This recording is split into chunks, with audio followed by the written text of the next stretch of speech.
pendekatan yang sering ditekankan ialah memastikan sekolah menjadi pusat pembangunan komuniti, dan saya percaya bahawa sekolah perlu mesra murid, dekat dengan masyarakat dan mampu menyesuaikan diri dengan cabaran setempat.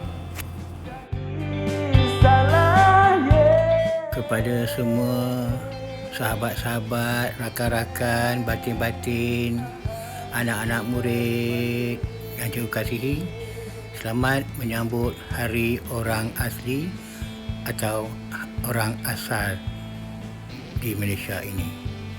Tahniah, semoga dimurahkan rezeki dan juga semuanya sihat dan berjaya dalam kehidupan, mengubah nasib keluarga.